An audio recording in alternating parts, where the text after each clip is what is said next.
Welcome back everyone, it's Eric from Rare Candy. Here today we are back on the channel taking a look at another Unbroken Bonds deck profile. And today we're going to be taking a look at the new Muk Alolan Muk GX tag team that's coming out in this set. And this deck in particular was selected by one of our patrons, Chris Campbell, over at patreon.com/rarecandytcg. So depending on how much someone decides to pledge to us on there, one of the perks is they can actually choose decks or choose video topics they want us to cover. And so Chris wanted to see Muk, and that's what we have here today. So if you guys want to learn more about how to support this channel and get some cool content along the way and help have a bigger say over the types of content that are on this channel, I will have a link down below in the description for you guys to check out.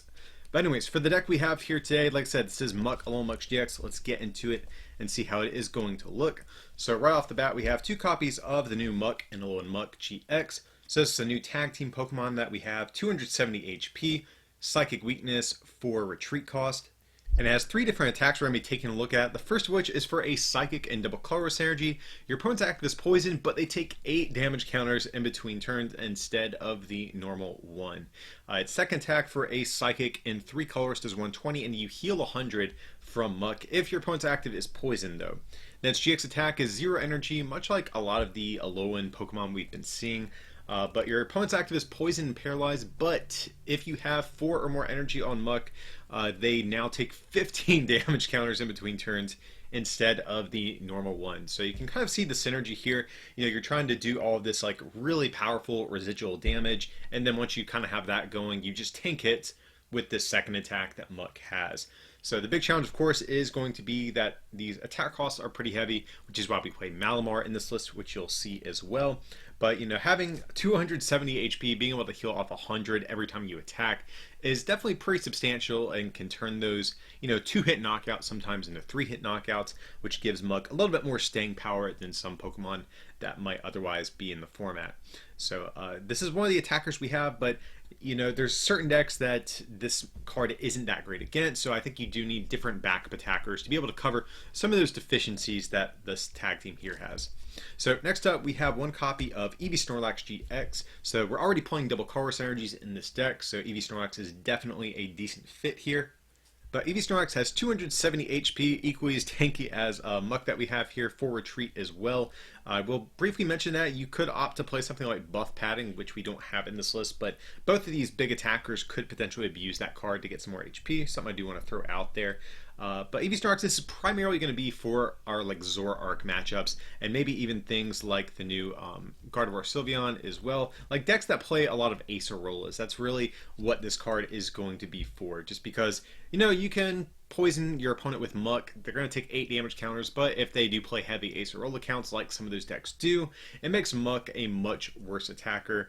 Specifically Zoroark is really the big one Eevee Snorlax is going to help out a lot with. Has 3 different attacks, all are pretty decent, but the second one in particular, Dump Truck Press, is going to do for 4 colorless energy, 120 plus an additional 120 if your opponent's active is an evolution. So we can just like cleanly one-shot Zoroark with this guy, which is the main reason we're playing this. It does have 2 other attacks which are decent. The first of which, just a colorless energy. You attach an energy from hand to this Pokemon, so you can even attach like double colorless energies, which is pretty nice.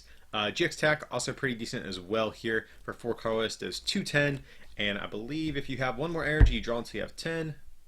Yeah, that is correct. Not an attack I use all the time, as you can tell. Dump Truck Press, like I said, is going to be the main one we are going to be looking at. But also, similarly, the GX attack, very good against Zoroark as well. So this is going to be what that guy is for. And to round out our main attackers here, we have one copy of Giratina. This is actually a card I wouldn't mind going to a second copy of. I will kind of put that out there. But I definitely want at least one of this guy in here. It's kind of a no-brainer if you are a Malamar variant. But it's just a nice little non-GX attacker. Also, of course, has that distortion durability. If it's in your discard pile, you can put it onto your bench and put 1 damage counter on 2 of your opponent's bench Pokemon. So sometimes that does kind of change the math for you and make it easier to knock out certain things. But just for Psychic Colorist is 130, and then you put 4 damage counters on 1 of your own Pokemon. So, like I said, just a nice little non-GX backup attacker that we have here. Up next, we have 3 Inkay, and then we also have 3 Malamar as well. This might seem like kind of a lower count of Malamar, especially compared to something like Ocean Necrozma, but you do have to remember we do have double colorless energies in this deck. already, which can provide, the bulk of our attack costs for us already. And we're not discarding our energies every turn like an Ultra Necrozma deck or like the old school like Psychic Malamar variants. So you actually don't need Malamar quite as frequently as in some of the other variants, which is why we're playing kind of a smaller line of it in this particular variant here. So of course it allows us to get an energy, or psychic energy specifically, from our discard onto one of our bench Pokemon. Up next, we do have 2 copies of Jirachi, no doubt for that Stellar Wish ability, so it can help us find our supporter cards, Energy Lotto to maybe get DCE, skateboard switches, whatever we might need. So look at the top 5 cards of our deck, get a trainer card, put it into our hand, then Jirachi is asleep afterwards. So a card you guys are probably plenty familiar with at this point. Up next, we have 1 copy of Tapu Lele GX. This is one of our other consistency Pokemon that we have here, of course, for that Wonder Tag ability, but also we can make use of Energy Drive and Tapu Cure GX if we want to, but most of the time we just like that Wonder Tag ability to grab a supporter out of our deck. We also have 1 copy of Marshadow here for that Let Loose ability, so it forces both players to shuffle their hand into their deck, get a new hand of 4 whenever you bench it from hand. Very disruptive little Pokemon that can sometimes bail you out of a bad hand as well. And then from there, one last Pokemon we have is going to be Mr. Mime. So Mr. Mime is another way we can help deal with some of those Acerola based decks, most notably Zoroark GX. And you guys might be thinking, well, why would you play Mr. Mime and the Eevee Snorlax that we have if you're trying to increase the odds against your Zoroark matchup? Well, that's because most Zoroark variants are playing Alolan Muk, which means they can shut off our Mr. Mime and still have access to those Acerolas. So having an attacker like Eevee Snorlax is going to be good to kind of counter them in those specific situations. But the ability basically reads your opponent can't play Acerola. That's basically what it comes down to with this guy. So it's good against that. Make sure that we can keep our opponent poisoned if at all possible here. It does have an attack, DCE 20, paralysis on a coin flip. Not too great, but like I said, that ability is the main reason we are playing this. So going on to the rest of our trainer cards, we have 4 copies of Lily. Of course, our ideal first turn supporter, draw until we have 6, or draw until we have 8 if it's our first turn. So of course, 4 copies of Cynthia, just for a nice shuffle and draw 6. We have 3 copies of Guzma. Of course, to choose what we want to take knockouts on. Very standard stuff so far in the supporter line. We also have 1 copy of Acerola here. So Acerola is going to help us tank hits a little bit better with some of these beefy tag team Pokemon that we have at our disposal. So of course, put one of our damaged Pokemon, all cards attached to it, back into our hand. So very nice when you have these big tanky Pokemon that can't get knocked out in one hit very easily. And then we have 1 copy of another new supporter. It's going to be Koga Strap. This is a new card that we are getting in Unbroken Bonds. So this is a card that I think is honestly kind of flexible in the list, but your opponent's active is now Poison and Confuse. So this is kind of a proactive way we can poison our opponent's active without having to commit an additional attack to do so. So if our opponent swings on us, especially like if they Guzma'd or switched into a new attacker and they aren't poisoned, instead of having to use Muk's first attack or GX attack to poison them, we can just go Koga and then swing for 120 and heal ourselves. So it's definitely a little bit of a luxury card. So if you guys do want to fit something else in here, this is definitely on my list of things you could potentially cut. But like I said, I want kind of a proactive way at getting some poison into play. I think you could maybe consider playing something like Nihilego GX for kind of a similar type of effect as Koga Strap, but in Malamar variants, you typically don't have a lot of bench space. That's why I'm not playing something like that. But yeah, that's the whole reason it's in here. But like I said, potentially a cuttable card if you guys want to fit something else in this deck. So we have some stadiums as well. We have 3 copies of Dust Island. So this is a new one that we're getting in Unbroken Bonds. But basically, if our opponent switches with a trainer card, the new active is now poisoned, and also the new active retains any poison effects or like modifiers that might have been in play prior. So, if we do the big GX attack on Muk, poison paralyze them where they take 15 damage counters between turns. If we have Dust Island out and they play a switch or a Guzma or something, well, the new Pokemon is still going to be hit with those same effects, and that poison damage is going to carry over.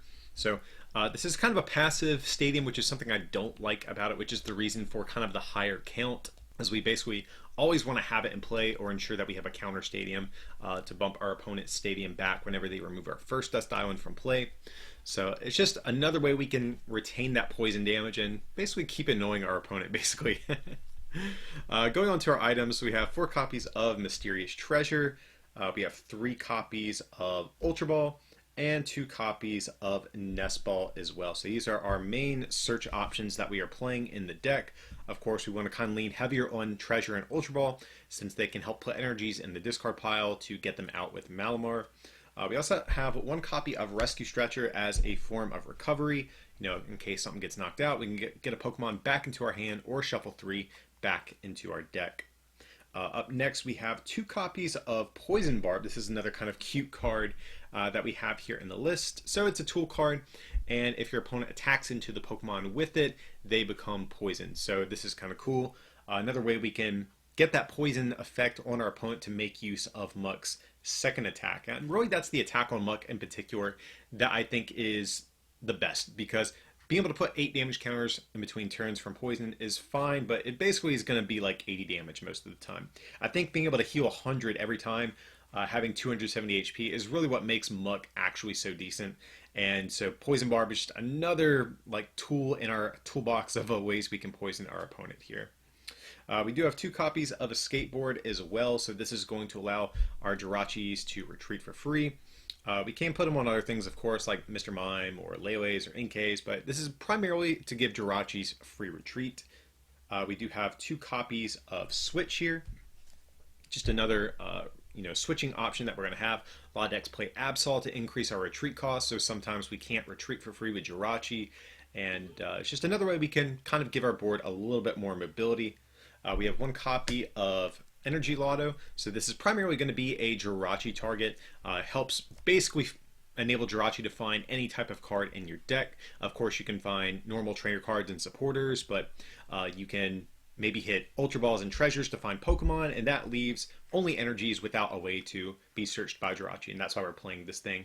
So look at the top 7 of your deck, get an energy, find there, put it into your hand, and this is especially good because we can find double colorless energy in particular, which is something that something like a Viridian Forest would not allow you to be able to do. So that's why we're playing the Energy Lotto, and then we have just 1 copy of Palpad to round out our trainer cards. So we have a couple different one-of supporters here that I wanted the option of potentially reusing. I started out with 4 Guzma in the list initially, which is, I think, a count I generally like for Malamar, but I was like, you know what, I'm going to change the 4th Guzma to a Palpad. That way it can effectively become a 4th Guzma, but also we can potentially reuse Koga Strap and Acerola, especially if we have to discard them like early on with an Ultra Ball just to get set up or something like that as well. So going on to our energy cards, we have 4 copies of Double Colorless Energy here, of course, because our primary GX attackers here can abuse Double Colorless Energy. We have 4